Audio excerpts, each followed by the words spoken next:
কোরআনে বাধা দেওয়ার ইতিহাস নতুন নয়। কোরআনে বাধা দেওয়ার ইতিহাস কোরআনের মাহফিলে অনেক পুরনো। আবু জেহেল বাধা দিয়েছেন, উতবা বাধা দিয়েছেন, মুগিরারা বাধা দিয়েছেন, ফেরাউন বাধা দিয়েছেন, নমরুদ বাধা দিয়েছে। কিন্তু তাকিয়ে দেখো ফেরাউনের দিকে এখনো শক্তি হয়ে আছে, নমরুদের দিকে তাকিয়ে দেখো জুতুর বাড়ি খেয়ে পৃথিবী থেকে বিদায় নিয়েছে। আবু জেহেল নাই, উতবা নাই, মুগিরারা নাই। আজ যারা বাংলার জমিনে কোরআনকে বাধা দিবেন, কোরআনের মাহফিলে 144 জারি করবেন, ইতিহাস থেকে শিক্ষা নাও। ফেরাউন এখনো আছে, ফেরাউনের লাশ থেকে শিক্ষা নাও। যে আল্লাহ ফেরাউনের এই পরিস্থিতি করেছে, সেই আমার আল্লাহ আছে না নাই? যেরকম আছে না নাই? আমার আল্লাহ যদি ফেরাউনের মতো ক্ষমতাশালীকে যদি শক্তি বানাইয়া কিয়ামত পর্যন্ত রাখতে পারে, তোমরা তো ফেরাউন থেকে বেশি ক্ষমতাশীল নও, তোমরা তো নমরুদ থেকে ক্ষমতাশীল নও। একটা মাহফিল বন্ধ করেছে, তাতে কি হলো? 1000 মাহফিল চালু হবে ইনশাআল্লাহ। কি অপরাধ ছিল আমার হামজা ভাইয়ের!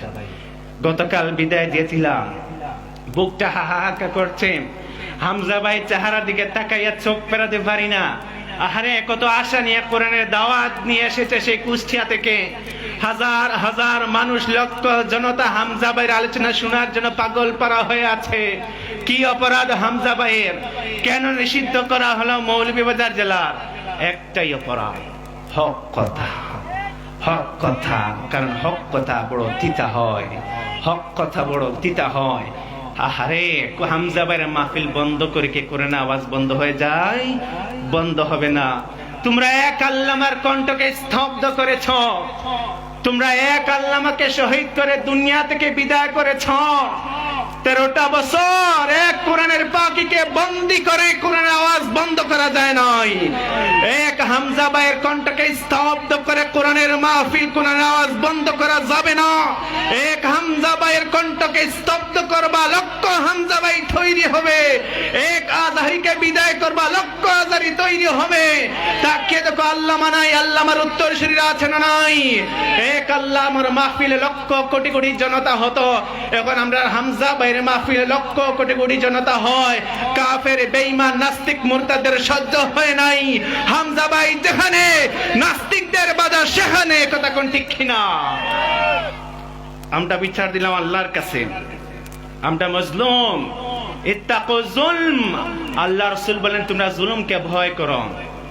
ফাইন্না যুলমা যুলমাতুন ইয়াউমাল কিয়ামা, কিয়ামতের কঠিন ময়দানে প্রতিটা জুলুম অন্ধকারের কারণ হয়ে দাঁড়াবে। এই সমস্ত নাস্তিক মুরতাদেরা অন্ধকারের মধ্যে উঠবে, অন্ধকারের মধ্যে উঠবে। প্রতিটা জুলুম অন্ধকারের কারণ হবে কিয়ামতের কঠিন ময়দানে। ভয় করো আল্লাহকে, ভয় করো। কোরআনের মাহফিলে বাধা দিও না। এই লক্ষ লক্ষ জনতার, হাজার হাজার জনতার চোখের পানিকে তোমরা ভয় করো। প্রতিটা চোখের পানি বাতিলদের জন্য একটা স্ফুলিঙ্গ হয়ে, অভিশাপ হয়ে এই দুনিয়া থেকে জিল্লতের সাথে বিদায় নিতে হবে। এই জন্য বলছিলাম কোরআনের মাহফিলে বাধা দেওয়ার ইতিহাস নতুন নয়। আবু জেহেল দিয়েছিল, কি বলেছিল? ও ক্বালাল্লাযীনা কাফারু লা তাসমাউ লিহাযাল কুরআন, তোমরা কোরআন শুনতে যেও না, যেখানে কোরআনের আলোচনা হবে সেখানে তোমরা হট্টগোল করো, বাধা দাও। যদি কোরআনের মাহফিলে যুবকদের ঢল নামে, তাহলে এদেরকে দিয়ে আমরা মারামারি করাতে পারবো না, হানাহানি করাতে পারবো না। যদি যুবকেরা, লক্ষ লক্ষ যুবক যদি কোরআনের মাহফিলে বসে কোরআনের আওয়াজ শুনে, কোরআনের কথা শুনে যদি হেদায়েতের পথে চলে যায়, আমাদের দল খালি হয়ে যাবে। তখন আমাদের চার আর থাকবে না। আছে না নাই? এই ভয়, এই ভয়।